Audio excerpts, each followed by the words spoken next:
Ladies and gentlemen, good morning, good afternoon, and good evening, and welcome to Daniel and the Doctors. Today's guest is North Dakota's top occupational therapist, treating athletes who are struggling mentally. And today he's going to share with you new insights, ideas, and information to eliminate emotional distress. So would you please help us welcome our good friend, Dr. Keagen Hadley. Welcome. Well, thanks for joining us here. On your sporting journey, what did you start with? What was the goal when you commenced your sporting journey? Yeah, so I played football for about 20 years in total. And, as anyone who plays the sport of American football, they aspire to make it to the NFL. And that was my hope. Obviously, I was from a tiny town in North Idaho originally, and I ended up going to a very small school in South Dakota.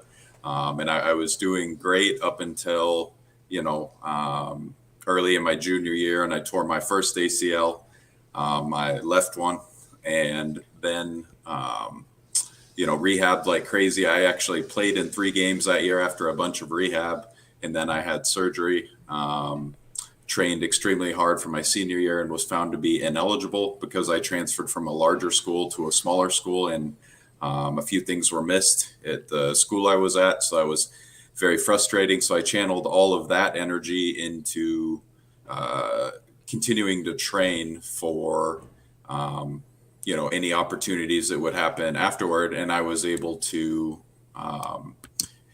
go to a couple combines that I luckily ran very good times for, and I got picked up by an agent and was signed by an extremely small arena football team out of Nebraska. So that was great. And actually, before I even played a game with that team, my agent got me a private workout with a Canadian Football League team in Ohio. So that was fantastic, and the experience was great there. I got to compete with some, bigger schools, which was absolutely fantastic. But the last rep of one-on-ones there, unfortunately, I tore my right ACL, which kind of put me down, a dark path. And unfortunately, I started kind of abusing alcohol and, other substances, and I was making poor relationship decisions. I ended up in a emotionally abusive relationship with who I would find out would be a pretty severe alcoholic at the time. And, it just led me to a really dark place for sure. So the ACL rupture on the left knee, followed by some opportunities to go back into sport, following another ACL rupture on the right knee, and then down into a dark place. So would it be fair to say that a lot of people who go through an ACL rupture or injury end up suffering psychologically or emotionally after these events? Yeah, certainly. Because as far as mental health in sport, it's definitely not something that's talked about, and it's very taboo as well. So they talk about it all the time. Toughen up, stop being a fucking pussy. Exactly. Is that how you deal with your mental health problems? Exactly. That was pretty much the sentiment all the way through my career, essentially. Is I even remember having like coaches do like visual imagery and those kinds of things, and it's just kind of scoffed at, really, which is unfortunate. But a lot of times we have no ability to really positively cope with anything that's happening in our lives besides our sport. Okay, well, if you take our sport away, you're really in kind of the unknown. You're really left to your own devices as far as getting into, like I said, alcohol, drugs, any other kind of dangerous activity. So, it's really not a good place to be, because you're essentially losing your self-esteem, which, a lot of us take our self-esteem from our sport, our self-identity as me as a football player. And then all of the, your ability to deal with the stresses of day-to-day life, being able to go out and compete. And then for me, it was hit someone or whatever the case may be. So, I think it's very, very safe to say that everyone who goes through this injury has some, psychological or mental health issues. And I think that scarring runs deep. I remember when we were wakeboarding, ACL injuries were common, and you're always hearing of somebody rupturing their ACL. And on the way to it, there was always signs that somebody was going to be injured. Like, when you look at and you connect the dots looking backwards, it's easy to see how these accidents came about. But the general mental health comments back then was, harden the fuck up, be a man, toughen up, stop being a little bitch, have a spoonful of concrete, come on. And you couldn't talk about that mental side. And I remember it must have been 1997, 1998, I started to have some problems with my right knee. And I knew it wasn't right, but I didn't know where to go for help physically, because at that stage it hadn't ruptured yet. It was just my knee was a little bit loose, it was causing me a bit of pain, it was locking up. But then after a few hours it'd be okay. But I remember the mental game that I was playing. When I was coming in to do a trick on the wakeboard, instead of visualizing the trick and landing successfully and riding away, the focus was on not to get injured, not to get hurt, not to crash, not to drop the rope. And I quickly realized that that mindset was leading to more injury, because I would tense up. I would essentially freeze when I hit the wake. And then when my body hit the water, it was really rigid and stiff. And it led to eventually a posterior cruciate ligament tear. And it was incredibly painful. But after the operation, the doctor said, hey, you've ruptured your PCL. You're never going to ride again. But that was it. There was no support. There was no conversations. There was none, hey, all of your dreams have just been wiped off the face of the earth. What do you do now?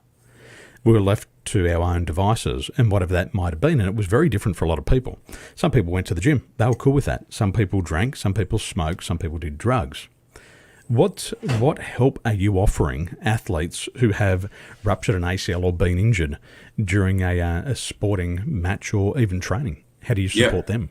Yeah, of course. So essentially what happened to me is, I'll tell you about what happened to me and kind of why I do what I do. So after I realized, I told you I was in an emotionally abusive relationship for quite a while. I became suicidal. And then I knew at that point I really needed to change the path I was on. Otherwise I wasn't, going to end up where I wanted to be. So I started going to therapy, but that didn't really work quite good for me, just because the typical like cognitive behavioral therapy just did not work really well for me. They weren't a sounding board. Things like, I hear you're suicidal. Is that supposed to fix the problem?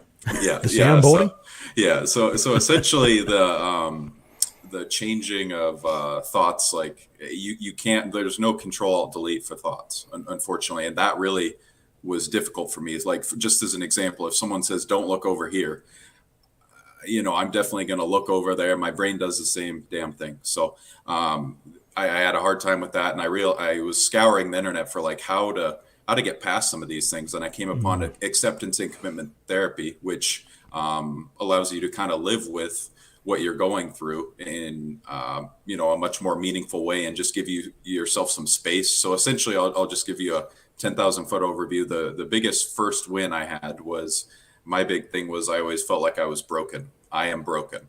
A lot of times you'll say, I am sad, or whatever it is. It's just giving yourself that space to realize that everyone has different thoughts and they come and go. And it's essentially just saying, I am having feelings of being broken. I am having thoughts of being broken, and just giving yourself that space and understanding that we think all kinds of crazy things all the time. That doesn't mean you have to latch onto it or follow it or, pursue it in any way. So that was very powerful for me. And it was kind of the first step on my journey. And now, it's been supremely helpful for me. I'm doing, quite well nowadays. Not that it's, the journey's over. You're always working on those different skills and, improving. But what I offer to athletes is helping them, get through where they are. A lot of times that's, a client who's having difficulty with self-image or self-identity, or, whatever the case may be. We all experience these things differently. For me, it was just a loss of purpose, loss of self-identity. Some people might, have a really bad body, image issue because, their sport was the way they worked out, and they really like looking good or whatever the case may be. And I help them through acceptance and commitment therapy or training, use the 6 different skills associated with that framework to kind of walk with them and make the psychological flexibility processes work for them and kind of help them on their way. I want to reverse the tape back to when you mentioned suicide here. And a lot of people that I've spoken to, they may not use the word suicide or suicidal, but they definitely say things like, I've got nothing to live for. Mm-hmm. My life's over. I've got no purpose. For you on the lead up to these suicidal thoughts, what were some of the red flags for you? How, as you're looking back, how do you know you started to get to that spot? Because I think for a lot of people, it's too late. And for the people who are picking up on this, you know, the Cleveland Clinic says we have about 60,000 thoughts per day going through our mind. And for the majority of these, they just are on replay. So we are not often consciously aware of these thoughts. So as you reflect on it, what were some of those thoughts that you were having in your mind on the lead up to thinking maybe suicide's the only option? Yeah. So essentially, at that point, I was just hearing the same criticisms over and over and over. And I'm a very stubborn person. So when you start to waver in who you are, and just fundamental things about you start changing. So I started to become less stubborn and just, internally thinking, hey, maybe, maybe this person is right. Maybe I am broken. And that leads to, well, why are you even here? What are you accomplishing? What am I doing? It just snowballs quite quickly from there. Mm. And the feelings associated with it. So for the people who maybe not pick up on the internal dialogue and what they're saying to themselves, how were you feeling? What was the range of emotions that you were going through? Yeah, it was certainly the best way to describe it for me would just kind of be despair. It kind of felt like there was no way out. Very suffocating, I guess would be the best way to describe it. Were you angry at yourself? Were you angry at other people at that stage? Yeah, certainly. So I thought that. My coach had, ran us too much, and maybe that's why I was too tired and sore, and that's why I tore my first ACL. I was mad about, the senior year being lost due to the, missteps of the school and my, college team in general. That made me very angry. And then I was ultimately even more angry that I had done everything that everyone wanted me to do physically, and I tore both of my ACLs. So the whole thing was just, I was a very, very angry person. I'm not outwardly angry. I'm a decently quiet person, but like internally, if you knew me or, I was just quite angry. Yes. So the anger's bubbling up on the inside. It's all internalized. Were Yep. you able to express those feelings to the people in your environment at that stage? Were the doors open to have those conversations? Or weren't they open to have those conversations? It's not that they weren't open. It's that at this time, I wasn't allowed to tell anyone in my life kind of what was going on just due to that relationship. So I couldn't say, why I'm having these issues, because that would lead to me saying, so-and-so is having a lot of issues with alcohol and it's leading to this, that, and the other thing. So it was very solitary for sure. Mm.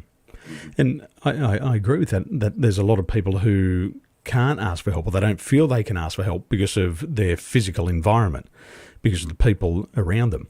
So you're now probably that person in a lot of people's lives. If I can't talk to my partner, I can go and speak to Dr. Keagen. So when people come and speak to you, what's normally the catalyst or the straw that breaks the camel's back, for a better metaphor, that says, okay, it's time to talk about it? How do they get to you? What has to happen for them to come and speak to you? Mm-hmm. Usually it's some kind of, usually the type of clients I see are, I was injured, I tore my ACL and nothing's going right in rehab. My physical therapist is telling me I'm not where I should be. They're having maybe trouble at home or, arguments because they're angry. Their parents are sad and kind of angry that their kids missing out on opportunities. So it's just kind of a snowball effect. Like I said, I mean, it just kind of has to be nothing's really going right and you're having a hard time running with the punches.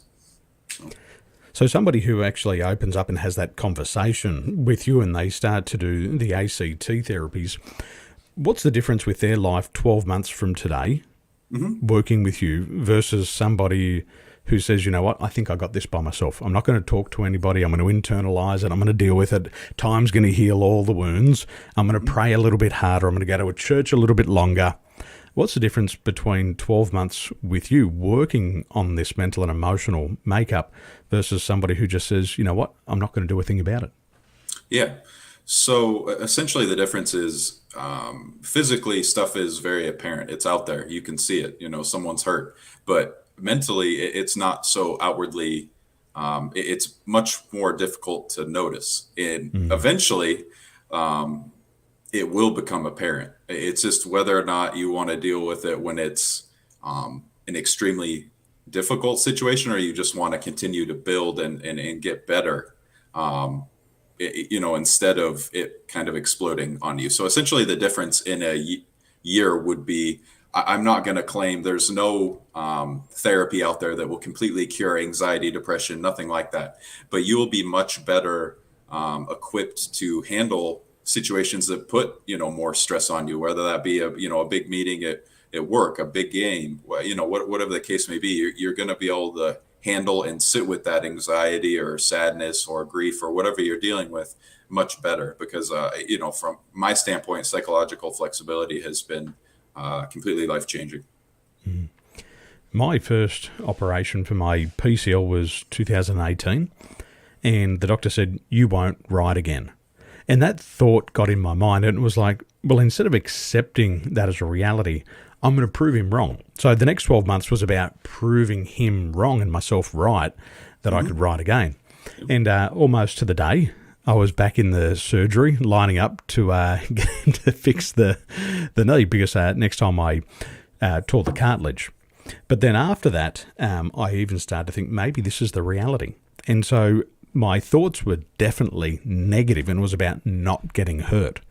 And it was about not getting hurt. And so instead of really playing to win, I was playing not to lose.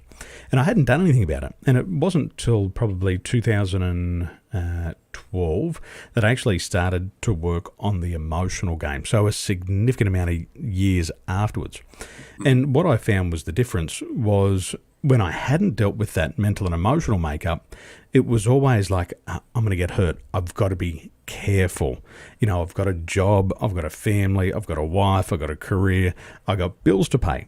And that was that inner dialogue. And so I never played to win, it was just playing not to lose. But 2012 came around and I learned how to deal with the mental and emotional side of it. And what I found was after a month of training, I actually went back on the water.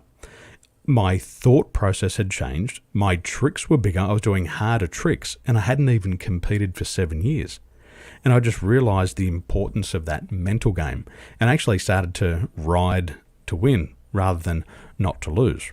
But unfortunately, at that stage in 2012, it was too late. I'd passed on from my career. But the regret that you have is that you think, wow, those glory days could have been so different if I'd just asked for help. But asking for help was difficult. And I think culturally around the world, for men, it's hard to ask for help because you don't want to look like a pussy. You don't want to look like a wuss. You don't want to look like a little girl, a little bitch, like they say, stop bitching. This conversation, how do people ask for help? What do they have to realise within themselves to be able to put their hand up and say, I need some help over here? What do they need to know? Yeah, I think the best way to change the stigma associated with that is just education, almost, because there's a lot of literature out there that says, that psychological flexibility actually helps athletic performance. There's tons and tons of references just in my book alone that I cite that it not only helps you get past these difficult situations, but it can help you live in the moment and make better decisions when you're in stressful situations, which is a game. It's going to make you a better athlete. And I think it's something especially that I would have really enjoyed if I was hurt, when you can't really do much physically, but you could keep improving mentally. I think, that's a really beneficial aspect of training art therapy. That mental game, incredibly important. 2006 for me, I was 3 months out from the Australian Championships, and I had an accident and I stretched a ligament in my ankle. Incredibly painful, and the doctor said, you got to keep off the joint for 6 weeks. Now, that was critical because it was the final 6 weeks on the lead up to the competition. So I couldn't work out physically because it was the lower body. I couldn't ride, I couldn't run, I couldn't do anything really. But what I did have was I had the mindset. So I'd learned a lot about visualizations and how to visualize correctly. And what I did for that 6 weeks period was I started to do active imagination. And I realized that all Olympic athletes were very good with active imagination. So I was training mentally. I'd see myself go up the lake and do my 5 tricks perfectly. Turn around, come back, see myself do the 5 tricks perfectly. And then see myself on the podium holding the trophy over my head, getting crowned the Australian champion. And I just had that positive mental loop for 6 weeks over and over again. And I was doing that mental rehearsal. And I'd been learning about Olympic athletes that all Olympic athletes are very good at mental rehearsal and visualization. So 6 weeks later, I still hadn't trained. I hobbled along to the Australian Championships. I went out and rode. And just exactly like I had imagined thousands of times, I went out, I did the perfect 5 tricks up the lake. I came back, did the perfect 5 tricks down the lake. And then a couple of hours later, I'm standing on top of the podium, holding the trophy over my head. And awesome. It was huge. And it was something that I'd never done before. I'd never worked on the mindset for the previous years, but it was the year that I won the Australian Championships. And I've got a newspaper article here that says 9 years in the making. It took me 9 years to become Australian champion, but the final year I'd started to learn how to work with my mind correctly. And that made a big difference for me. So for people who are considering asking for help, you've got to remember that asking for help is not a weakness. Asking for help is a sign of strength. And it's strong people who ask for help. And maybe you've got to look outside of sport. Look at successful business people. They ask people to come and help them build their business. Hey, I've got jobs over here. I need help. I need somebody to help me 40, 50, 60 hours a week. People are doing it all the time. And sometimes they've just got to get out of our little box and realize that people ask for help, and it's a good thing to ask for help. It's not a sign of weakness. Yeah, we all have our different strengths and weaknesses. I mean, knowing what you aren't good at is a huge strength because it gives you that opportunity to, collectively get with people who are good in that area and help you, whether that's sport or business, as you alluded to. So, 100%. Now, for people who are struggling with their emotions mentally after an injury, or maybe even before and they want to prevent an injury, what's the best place for them to get in contact with you, Keagen? Yep. So the best places to get a hold of me are my website. It's theacltherapist.com, or it's my first name, last name.com, KeagenHadley.com. The spelling always kind of throws people for a loop, so I have both of those. Ladies and gentlemen, we'll put those in the show notes. And for somebody who has had 2 knee surgeries, and my brother went through 5 knee surgeries, my friends went through MCL surgeries, it's so important to work on that mental game, and your surgeon will most likely not refer you to a therapist to work on your mindset, but I believe that it's the person who's got the healthiest mindset will have the healthiest body. And there's been hundreds of years of research into having a healthy mindset and its direct connection with the amount that you actually bleed during and after an operation and the speed to which you recover. So if your goal is to be the best that you can be, then you surround yourself with a team of experts like Keagen. So go ahead, go to the website now, learn more about it. Prevention is better than cure, but if you're already injured, it's also not too late. Keagen, thank you for being here with us today. Greatly appreciated, and we look forward to seeing you soon. Ladies and gentlemen, jump on the website now, learn about Keagen and the great work he's doing there, and remember, it's only the strong who ask for help. Have a wonderful day.